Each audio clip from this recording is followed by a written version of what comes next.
tantôt. Bon break. Bah, dans un quart d'heure. Oh, ouais.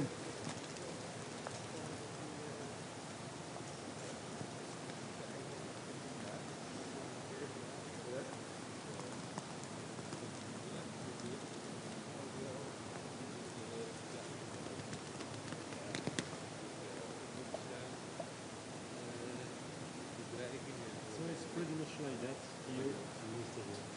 Yeah. You're lucky to record Alright. as much break as we have. Working time.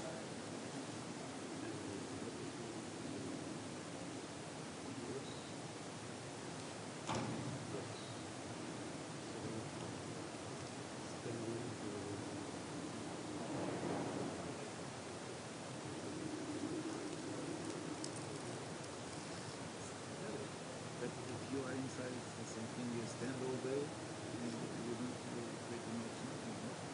Yeah, except maybe checking the pass system and stuff like that. Well, no, I've been on that The video. jet yeah, it's just for the sake. You look at it. As long as you know it. And you continue on.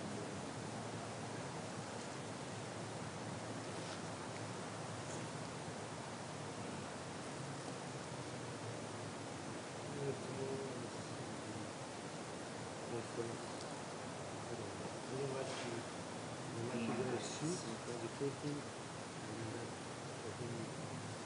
they say, oh, the passes, the blue passes can go, okay, then you have a legend. Yeah, but this one can do is because someone can, oh no, so this one can do this. That rules are really It's a bit complicated to be on the doors checking the passes, and when you stand your position for the top person not to press, and then someone comes behind you. I also don't like it. Yeah. Also,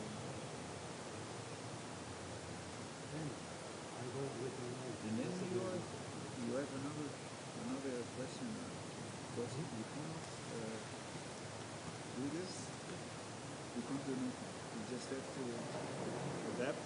You put your feet in front of them, and sorry sir, you cannot. The best you can do is just do like that. Excuse me.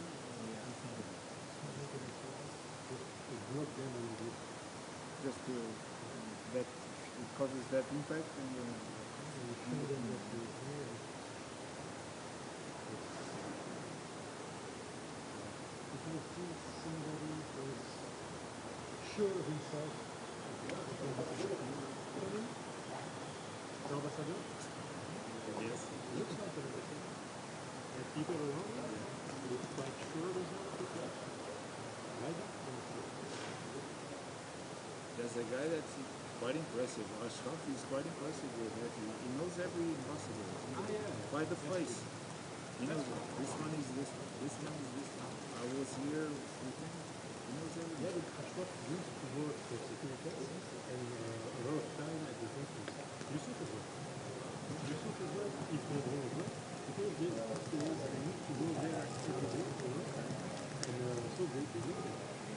When it was on the outside, we had the post, this post. We used to use that post, actually, and so we saw the letters Every day. not every day, but quite often. So we knew who was or at least you knew this is that. So you can show me all the pictures of it. Yeah, okay, maybe. But,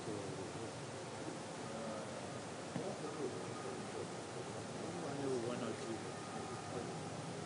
no, I can't even say I know people.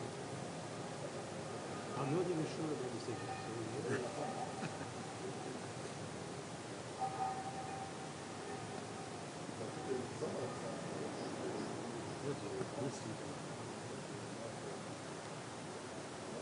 At least if it's raining, yes. And we should finish.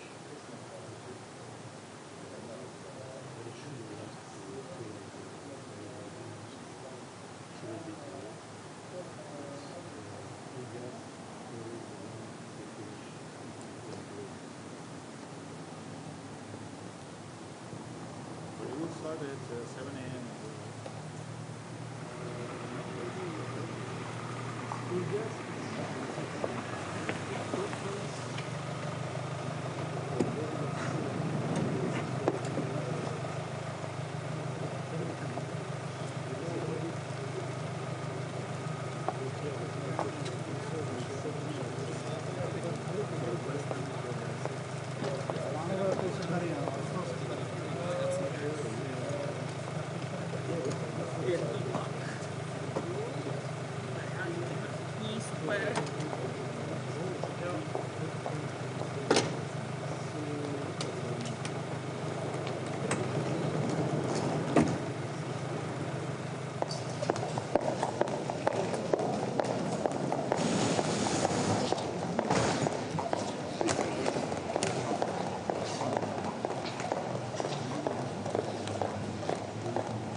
Friday we can go at 7 o'clock. I don't know about you, but I don't have nothing to do. Maybe like Friday I will work from 7 to 7. Friday I have an appointment at 7:30 and then I have to pick my son and go back home, so we'll see by the night. That's what I was telling you. Schedule like that, you know, but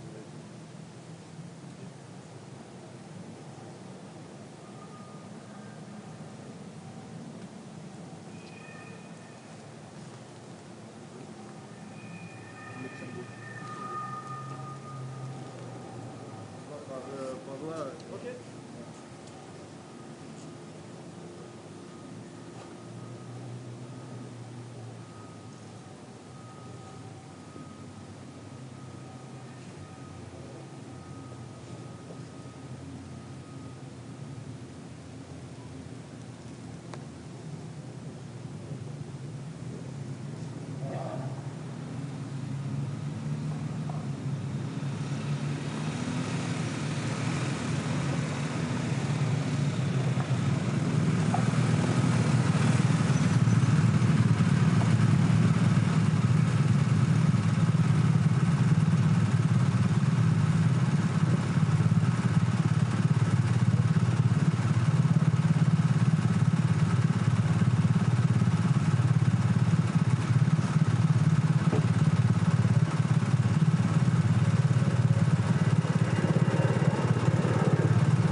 We continue to support Ukraine through our command in Wiesbaden. We are capturing all the lessons through our joint organization we set up in Poland. And of course, all the other initiatives ongoing. And in the meantime, of course, what we need to achieve is a durable and lasting peace. And I commend President Trump's efforts to get there. I'm so glad that you were personally and also your senior colleagues involved in bringing this conflict to a durable end.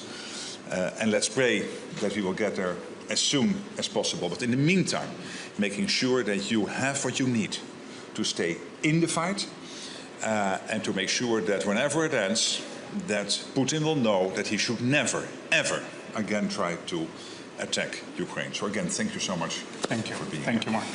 Thank you. Dear Mark, thank you very much for hosting us today, hosting our 28th UDCG.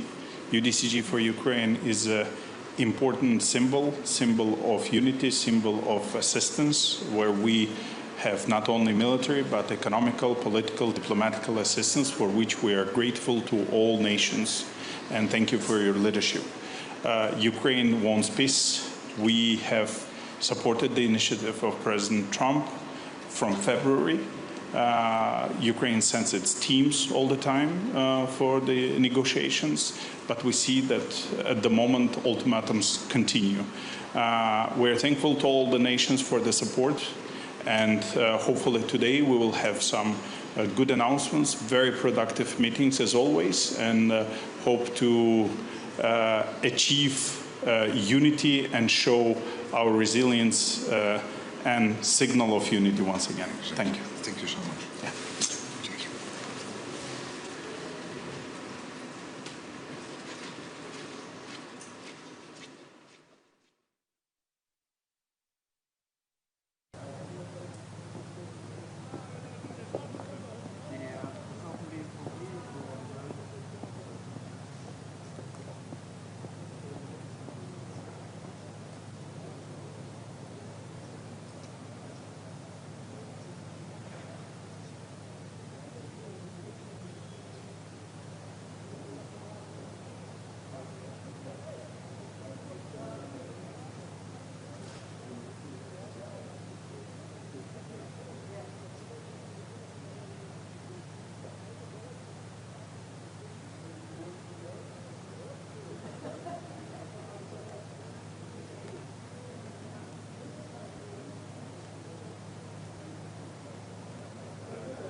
Wir kommen heute zum zweiten Treffen der UDCG zusammen unter dem Vorsitz von Deutschland und Großbritannien.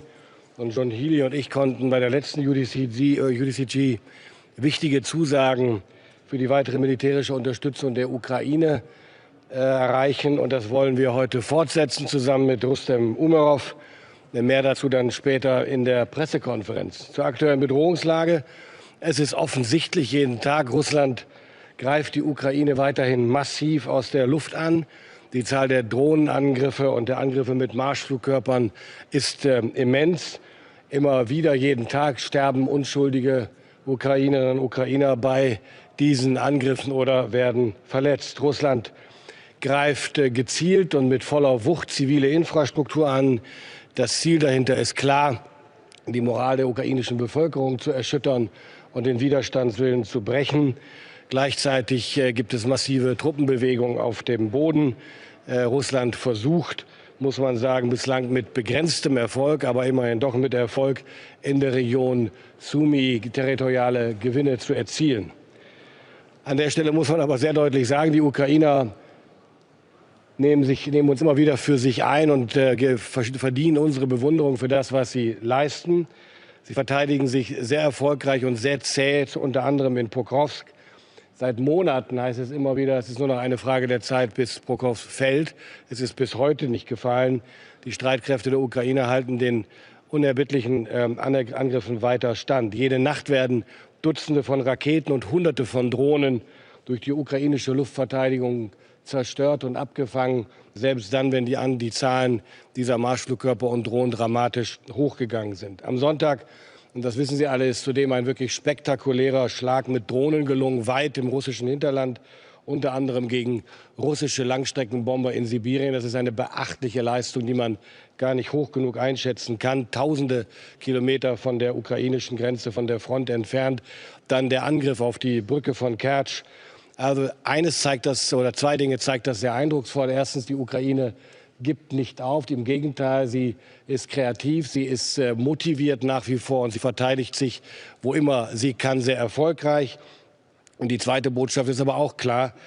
Es zeigt nämlich Putin und der russischen Bevölkerung, dass die russische Führung ihre strategischen Ziele, ihre militärischen Ziele in der Ukraine bisher nicht erreichen konnte und auf Sicht auch nicht scheint erreichen zu können.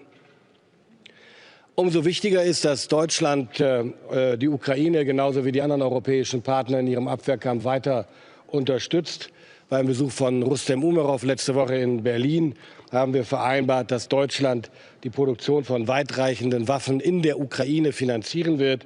Damit setzen wir unseren Plan um, und der ist wichtiger denn je, künftig verstärkt direkt in die ukrainische Rüstungsindustrie zu investieren. Vor Ort geht das alles noch schneller und die Kapazitäten sind auch noch da. Der Vorteil: noch in diesem Jahr kann eine erhebliche Anzahl von weitreichenden Waffen produziert werden. Die ersten Systeme können schon in wenigen Wochen in den ukrainischen Streitkräften zum Einsatz kommen. Außerdem haben wir verabredet, die Lieferung von Luftverteidigungssystemen, Waffen und Munition fortzusetzen. Und wir finanzieren, und auch das wird immer wichtiger in der jetzigen Phase des Krieges, Instandsetzungseinrichtungen in der Ukraine sowie einen Großteil der Satellitenkommunikation.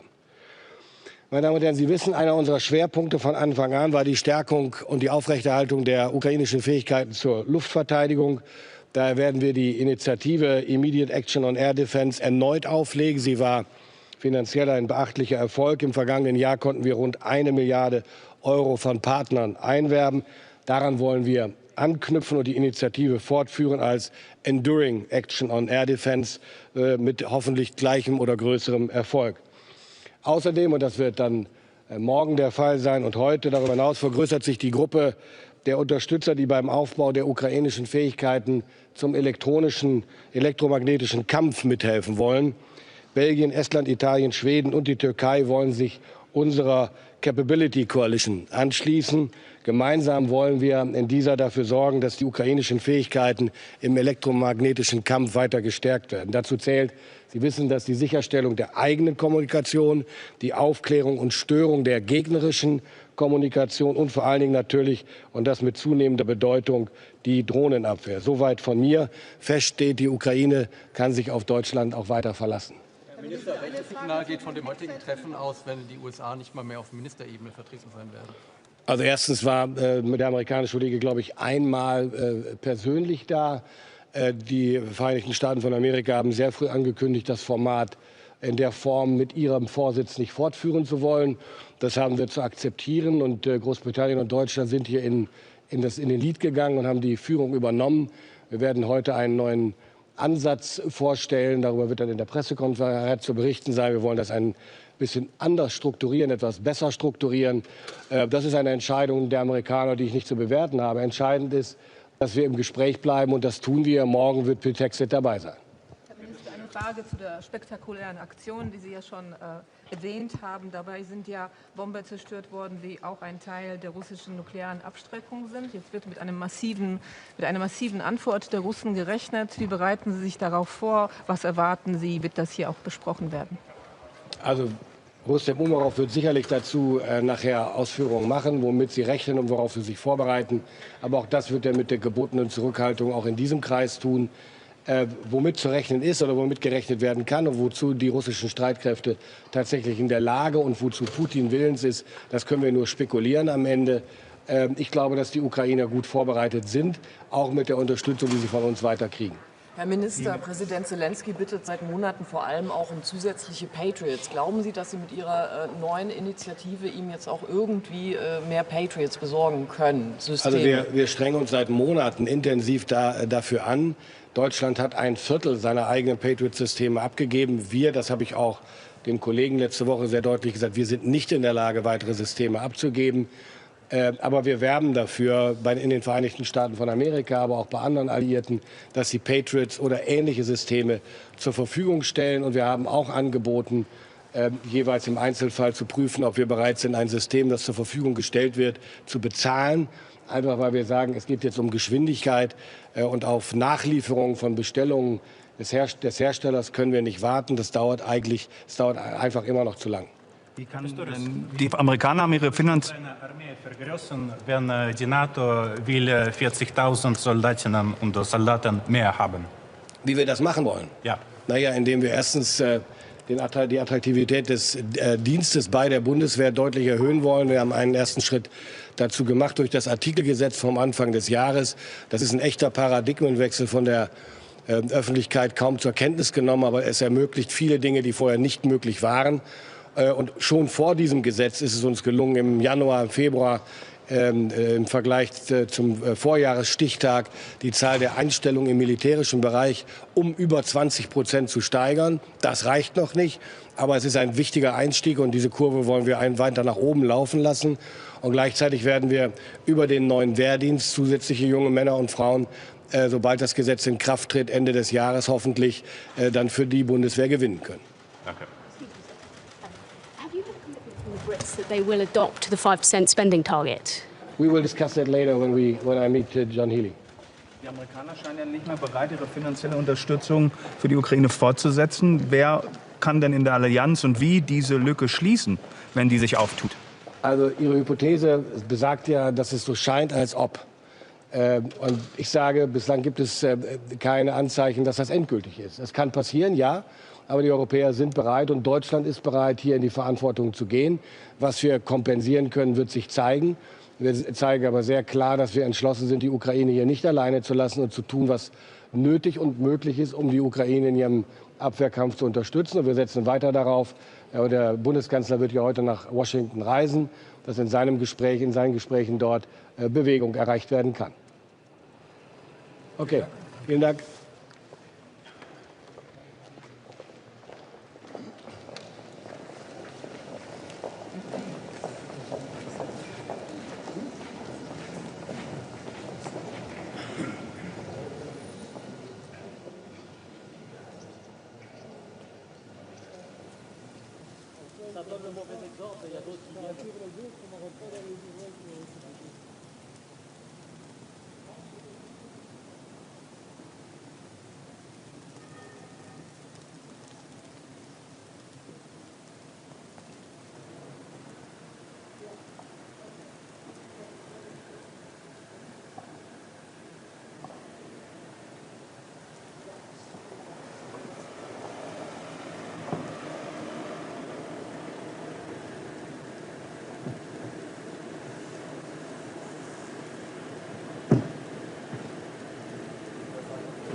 And a couple of short messages. So first of all, defense investment pledge 2032 should be out of question. It's definitely too late. If we are able to do simple maths and we talk about Russia's ability to be ready, well, possibly to test NATO in just a few years, possibly 27, 28, 29, so 2032 is, well, most likely after the war. So we cannot talk about that.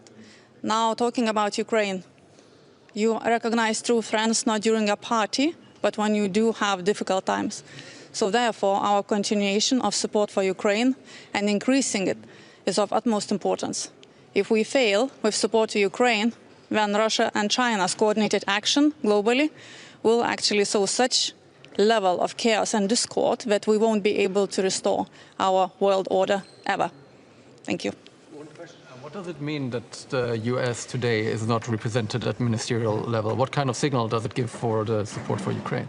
Well, in Shangri-La, I've heard from Defense Secretary Hegseth that he is going to be in Europe, both here in Brussels and in Hague. So I don't know anything about that. You say 2032 is too late. Obviously, we in Lithuania have 4% for defense this year, and we are going to have about 5.5% for defense for the next 5 years since 2026, because we understand that basically Russia do not care. They are not interested in our declarations and papers. Hard military power, and that means money. How are you convincing allies that are pushing for 2032 or won't be ready to allow? Well, we will have a discussion today and tomorrow. What's your target date? Sorry? What's your target date? Well, I'd say that 2030 is the latest, but I am not happy with 2030 either. I mean, we are strongest alliance, not only militarily, but also economically. When we talk about extensions and procrastinations for states that have GDP, well, much bigger than that of Russia, then it's not serious. I mean, is it really that difficult to understand that it doesn't really matter how much you invest if it is too late? For, I don't know, a cancer patient, it's not really important if he will get treatment in 2 years or in 3 years if he's going to be dead. He has to get that treatment right now. So I think that should be clear. What was your reaction when you saw the Ukraine attack on the Russian air bases? Well, it was my birthday actually on the 1st of June, so it was a very good news. Have you had a commitment from the UK to commit to 5% defence spending? Have you had that commitment? We will have discussions, as I said, today and tomorrow, and I think that what is very important for us is to understand that NATO capability targets, they are worth nothing if they are just a piece of paper. And if also they are implemented in, 10 years, then also they are worth nothing. Okay, thank you guys.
commitment te geven voor een nieuwe NAVO-norm van 5%, waarvan 3,5% voor militaire uitgaven. Yes, so maybe let me start in English, and then I will come to some Dutch questions.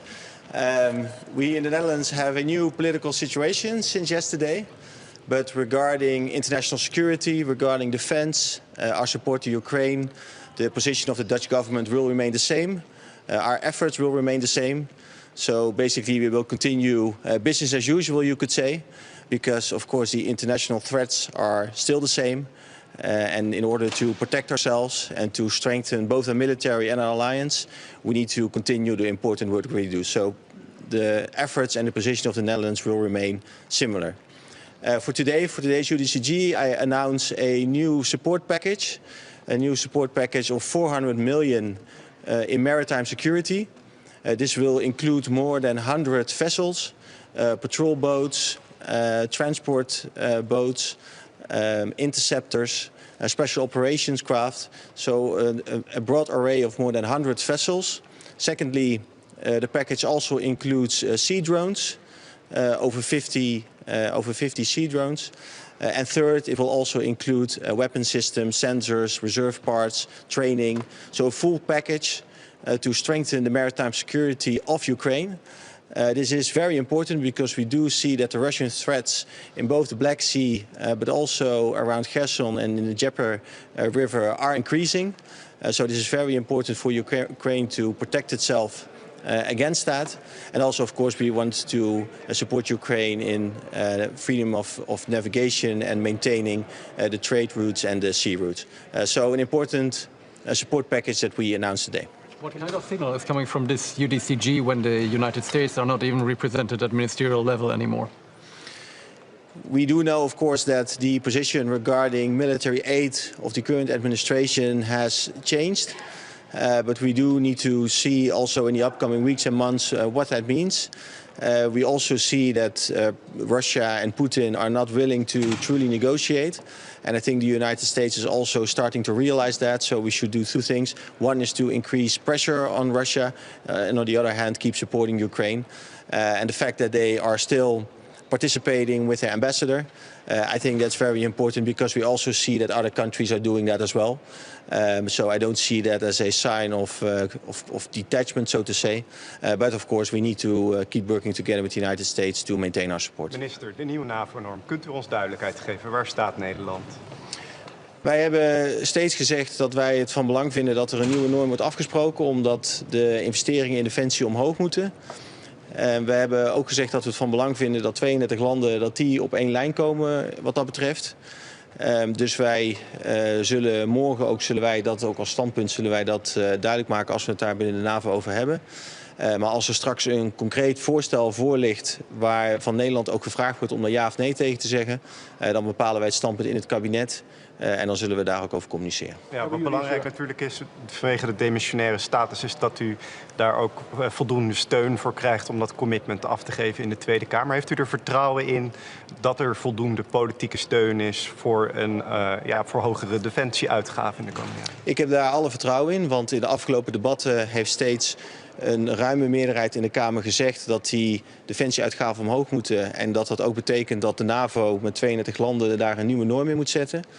Dus ik verwacht dat als het gaat om het zetten van die nieuwe norm, dat daar brede steun voor is. De vervolgvraag die ook na de top zal komen over hoe dat dan moet worden gefinancierd. En dat is een bredere vraag die ook meer tijd zal nemen en waar nog langer over gesproken zal worden.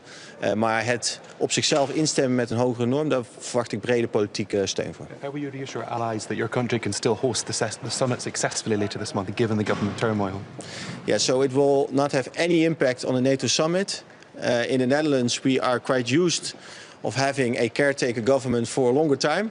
That's partly because we had a few elections over the last couple of years, but also because creating a new coalition always takes some time. It can be half a year or sometimes even longer. So what we saw last time as well is that the caretaker government was still as active as normally regarding many topics. And as I said before, we as the caretaker government have decided to keep doing the same thing when it comes to defense, international security and foreign affairs. So Also regarding the NATO summit, we will make this a great success. We will set a new ambition with 32 countries in unity, and it's going to be a successful summit. No one, no visitor, no participant will see or experience any difference. Do you think it would help if other leaders and the Secretary General would appeal on the Dutch Parliament to allow the caretaker government to take a position on the summit on the 5%? Or do you think in Parliament it's already well known how the Secretary and the other leaders are thinking about this issue? No, I think there are most parties or many parties in the Dutch Parliament. They do understand the threats that we are facing. They do understand the necessity to invest more in defense. They also see the value of setting a new norm, of setting the Hague investment pledge. They expressed that in previous debates as well. So I don't think that they need another call from anyone. But it's always good, of course, to have different people explain. Secretary General of NATO, also military commanders, also defense ministers like myself, to explain more about the threats that we are seeing, but also our intelligence agencies are seeing, and therefore also explaining the need for our security to invest this additional amount of money. What do you make of this Ukrainian Operation Spiderweb, and what does it mean for the security of Dutch air bases like Leeuwarden? I think it has shown us once more how Ukraine is able to exceed any expectations. How Ukraine is able to use its creativity to surprise us. What we have seen also over the last couple of days, I think that Ukraine has shown us that if we keep supporting them and if our deliveries remain solid, that they can do remarkable things. So for me, it's only an encouragement to do even more. Of course, we should never underestimate the enemy. We should never underestimate Russia, and also look after our own security, also of our own military bases. That remains important. But we don't see any new threats after what Ukraine did, so that's not a reason now to do something additional. But we need to remain alert and first and foremost support Ukraine to make sure that they can continue the fight. Isn't that naive? Do you think that 2032 is a realistic goal? One of your colleagues just came by and said it will be too late, it will be after the war. So we do need to talk about this. I think we need to find a balance between the military necessity, the financial, where the countries can implement it, where the countries can financially include it in their budgets. We also need to make sure that 32 countries are aligned on this. So we need to find a balance with this. But given, if I look at it from a military perspective, of course there is a great urgency. So we should not set the goal too far into the future. So do you believe the 5% amount of GDP being spent on defence, which is now being demanded by the Americans, is realistic? Is that something that you could afford? So I think there are two things that we need to separate. One is to set the goal in the Hague at the next NATO summit. I think it's important to agree on a new goal because we need to increase our defense spending. And then the question is, of course, how are you going to fund this? And that question is different for every country.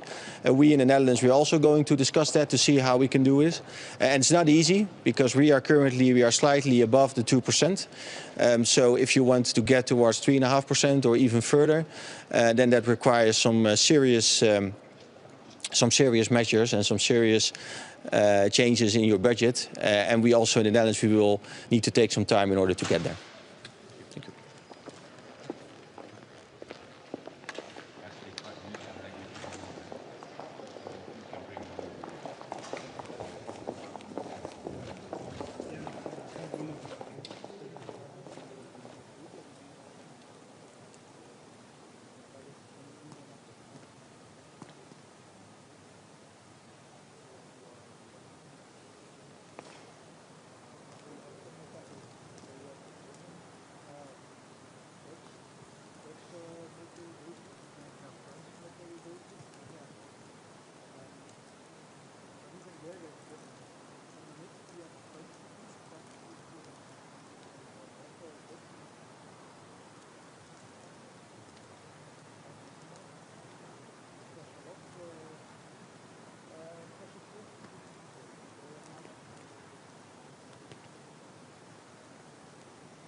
Alors, il faut que le garage monte la pièce.